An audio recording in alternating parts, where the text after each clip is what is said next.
Hello, welcome to the channel. आज हम देखेंगे हमारी इस वीडियो में पृथ्वी के अलग अलग ऑर्बिट्स के बारे में और वहां लगने वाले अलग अलग सैटेलाइट्स के बारे में। तो देखते हैं इस वीडियो में हमारे पास क्या है सीखने के लिए। सबसे पहले है हमारे पास लो अर्थ ऑर्बिट LEO, निम्न पृथ्वी कक्षा। देखो, ये पृथ्वी की सबसे नजदीकी कक्षा है। इसका क्या मतलब हुआ? देखो, मान लो ये अर्थ है। अब अर्थ से ऊपर की तरफ आप बढ़ोगे तो इसकी ऊंचाई देखो कितनी है, 160 से 2000 किलोमीटर। मतलब मान लो आप यहाँ पे 160 है और ऐसे बढ़ते बढ़ते आगे तक ऐसे 2000 किलोमीटर की ऊंचाई तक हमें ये कक्षा देखने को मिलती है। इसमें स्पीड जो है वो है हमारी 7.8 किलोमीटर सेकंड या फिर 8 किलोमीटर सेकंड। इसका क्या मतलब है? मान लो ये वो LEO ऑर्बिट है। अब यहाँ पे जो भी सैटेलाइट लगेगा वो किस स्पीड से ट्रेवल करेगा?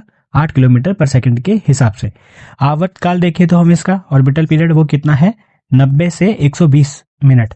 इसका उपयोग देखेंगे तो उसमें है हमारे पास यहाँ पर जो सैटेलाइट्स लगती हैं उसमें हम डेटा ट्रांसफर, इमेजिंग और ISS इंटरनेशनल स्पेस स्टेशन, हमने यहाँ पर सैटेलाइट्स क्या की हैं, लगाई हैं। अब इसमें सुधार क्या ध्यान रखना है आपको?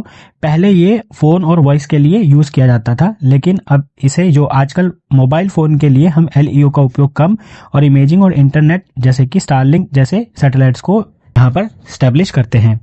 मोस्ट जो सैटेलाइट्स यहाँ पर लॉन्च की गई है नाउअडेज, उसमें है Starlink, OneWeb, earth observation, military satellites and ISS। इसकी खासियत है कि यहाँ जो भी सैटेलाइट्स है वो passes over same place many times, यानी एक ही प्लेस से वो कई बार गुजरती है। और इसका फायदा होता है हमें great for photos and internet के लिए, यानी इस ऑर्बिट में लगने वाली सैटेलाइट्स हमें फोटोज और इंटरनेट के लिए बहुत मदद करती है। तो ये थी हमारी एक ऑर्बिट। बढ़ते हैं नेक्स्ट ऑर्बिट की तरफ। नेक्स्ट है हमारे पास मीडियम अर्थ ऑर्बिट MEO, मध्यम पृथ्वी कक्षा। इसमें क्या है हमारे पास? देखो, ये दोनों, ये LEO और GEO, अब GEO भी हम अभी पढ़ेंगे, उसके बीच की स्थिति है। मतलब पहले LEO लगती है, फिर यहाँ GEO है और ये बीच में होती है हमारी MEO। इसकी ऊंचाई देखें तो 2000 किलोमीटर से 35,786 किलोमीटर की ऊंचाई तक लगती है। अब इसमें गति देखें तो 3 से 8 किलोमीटर सेकंड। देखो यहाँ कम हो गई है स्पीड। इसकी आवर्त काल इसका देखें यानी ऑर्बिटल पीरियड तो 2 से 24 घंटे, मुख्यतः 12। मुख्यतः 12 का क्या मतलब है यहाँ? मतलब ज्यादातर 12 घंटे में ऑर्बिटल वो अपना पूरा कर लेती है, लेकिन फिर भी 2 से 24 घंटे का टाइम बीच में हो सकता है। उसके बाद इसका उपयोग देखें तो यहाँ पर देखो GPS वाले, जो आपने सुना होगा GPS जो होते हैं वो वाली सैटेलाइट्स यहीं लगाई जाती है, और नेविगेशन के लिए भी जो सैटेलाइट्स यूज होती हैं वो यहीं लगती हैं। GPS और नेविगेशन के लिए वेरी इंपॉर्टेंट है, ये आपको ध्यान रखना है।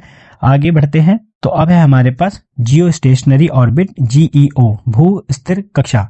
ये कक्षा भूमध्य रेखा के ठीक ऊपर है। अभी जो आपने ऑर्बिट्स देखे थे वो अर्थ के जैसे ऐसे LEO और ऐसे थे MEO, लेकिन ये अर्थ का क्या है? भूमध्य रेखा। तो ये इक्वेटर है, तो देखो इसके ऊपर ऐसे इस तरीके से लगती है ये GEO, ठीक है। और इसकी ऊंचाई 35,786 किलोमीटर ही है। इसका आवर्त पीरियड देखें तो 24 घंटे। स्टेशनरी, इसमें लिखा हुआ ना स्टेशनरी, यहाँ पर स्टेशनरी ऑर्बिट होती है। मतलब अगर कोई ऑर्बिट इस स्थान से यहाँ पर दिख रही है तो ये घूमकर ऐसे ऑर्बिटल पूरा करेगी, तो इसी के साथ ही घूमती रहेगी। जब ये स्थान यहाँ पहुंचेगा तो जो सैटेलाइट है ये भी यहाँ आ चुकी होगी। जब ये यहाँ आएगा तो सैटेलाइट भी यहाँ आ चुकी होगी। जब ये यहाँ आएगा तो सैटेलाइट भी यहाँ आ चुकी होगी। इस तरीके से इनके सामने ये दिखती है। इसकी विशेषता है पृथ्वी से देखने पर ये सैटेलाइट एक ही जगह पे स्थिर दिखती है। यही मैं अभी आपको बता रहा था। इसका उपयोग टीवी और संचार और ब्रॉडकास्टिंग के लिए यूज होता है। Broadcasting and many communication satellites, some weather satellites भी यहाँ पर यूज होती हैं। ये था जियो स्टेशनरी ऑर्बिट के बारे में। नेक्स्ट ऑर्बिट है हमारे पास जियो सिंक्रोनस ऑर्बिट GSO, भू तुल्यकालिक कक्षा। ये GSO भी GEO की तरह ही सेटल्ड रहती है, लेकिन यह किसी भी झुकाव पर हो सकती है। देखो, वो तो किस में थी? वो इस तरीके से थी, आपको याद होगा, अर्थ के बिल्कुल इक्वेटर वाले सेंटर में थी, लेकिन ये ऐसे भी हो सकती है, ये ठीक है, ऐसे भी हो सकती है, ये अलग कक्षा में भी हो सकती है। इसकी ऊंचाई भी क्या है? 35,786 किलोमीटर ही है। और अगर हम इसमें सुधार देखें तो पहले ये क्या था? पहले ये वेदर सैटेलाइट के रूप में यूज होती थी। मौसम संबंधी उपग्रह आमतौर पर GEO या पोलर सैटेलाइट में होते थे। GSO सैटेलाइट आकाश में 8 के आकार के पथ पर बनती है। ये भी टीवी, ब्रॉडकास्ट और मैनी कम्युनिकेशन सैटेलाइट्स और सम वेदर सैटेलाइट्स यहाँ पर भी लगती हैं। दोनों में फर्क क्या है, एक बार वो देख लो क्या फर्क है। देखो ये अर्थ है अपनी, इस अर्थ पे जो इस तरीके से लग रही है एक तो, है ना, वो क्या हो गया हमारी GEO, है ना, और जो इस तरीके से लग रही है हमारी ऊपर की तरफ वो है GSO। दोनों में ये फर्क है मेन तो। और ज्यादातर ये पोलर ऑर्बिट की तरफ यूज होती है। देखो अब पोलर देखोगे आप तो अर्थ का पोलर ऐसे ही है ना, यहाँ पर तो यहाँ ये सैटेलाइट्स दिखती हैं हमें लगी हुई, तो यहीं ये सैटेलाइट्स हमें लगी हुई दिखती हैं। अब नेक्स्ट ऑर्बिट में हमारे पास है हाईली इलिप्टिकल ऑर्बिट HEO, अत्यधिक दीर्घवृत्तीय कक्षा। ये एक अंडे के आकार की कक्षा होती है, मतलब ऐसे करके चलती है, ये भी अंडे के आकार में या फिर ऐसे, ठीक है। अब इसमें क्या होता है, देखो जैसे अर्थ है इसमें है क्या, देखो अपोजी और ये पेरिजी।